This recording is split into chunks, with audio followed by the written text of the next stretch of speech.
শুনেছিস রানা পারভিন আবার পরীক্ষায় প্রথম হয়েছে? আরে হ্যাঁ, মেয়েটা তো সত্যিই অসাধারণ। কতজনই তো বলতো মেয়েদের পড়াশোনার দরকার কি। এখন দেখ, পুরো জেলায় নাম করেছে। ও তো ছোট থেকেই আলাদা ছিল। যখন অন্য বাচ্চারা খেলাধুলা নিয়ে ব্যস্ত তখন ও বই নিয়ে বসে থাকত। স্কুল থেকে ফিরেই টেবিলে বসে পড়াশোনা শুরু করত। অনেক সময় রাত জেগে পড়াশোনা করত।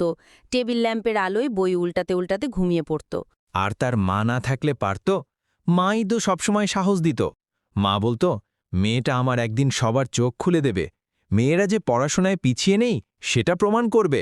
ঠিকই বলেছিস। তার বাবাও প্রথমে খুব একটা উৎসাহ দিত না, কিন্তু ফলাফল দেখে তাকেও গর্বে মাথা উঁচু করতে হয়েছে। মনে আছে মাধ্যমিক পরীক্ষায় জেলায় প্রথম হয়েছিল? তখনই সবাই অবাক হয়ে গিয়েছিল। যারা আগে বলতো মেয়েদের পড়াশোনার প্রয়োজন নেই, তারাই তখন বলতো পারবিন আলাদা, ও আমাদের গর্ব। এরপর তো শহরে গেল পড়তে। কত কষ্ট করেছে সে। টিউশনি করেছে, আবার খণ্ডকালীন কাজও করেছে। অনেক রাত না খেয়ে শুধু এক কাপ চা খেয়ে পড়াশোনা চালিয়ে গেছে। হ্যাঁ, কিন্তু ও কখনো স্বপ্ন ছাড়েনি। সবসময় বলতো, আমার গ্রামে একদিন আমি আলো ফিরিয়ে আনব। মানুষ যেন বুঝতে পারে মেয়েরা চাইলে সবকিছু করতে পারে। এখন তো দেখ, শহরে নামকরা হাসপাতালে ডাক্তার কত রোগীর চিকিৎসা করছে। শুধু তাই নয়, ও দরিদ্র মানুষদের বিনা পয়সায় চিকিৎসা করে। কেউ টাকা দিতে না পারলে ও বলে, আপনার সুস্থ হওয়াটাই আমার আসল পারিশ্রমিক।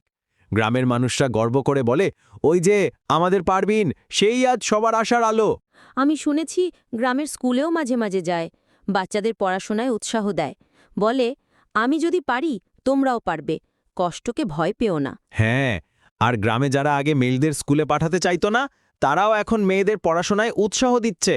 পারবিন যেন গ্রামের দৃষ্টিভঙ্গিও পাল্টে দিয়েছে। সত্যিই তো, স্বপ্ন থাকলে আর ইচ্ছা শক্তি থাকলে কোনো বাধাই আটকাতে পারে না। ঠিক তাই, রানা পারবিনের গল্পটা শুধু পড়াশোনার নয়, এটা এক ধরনের প্রেরণা।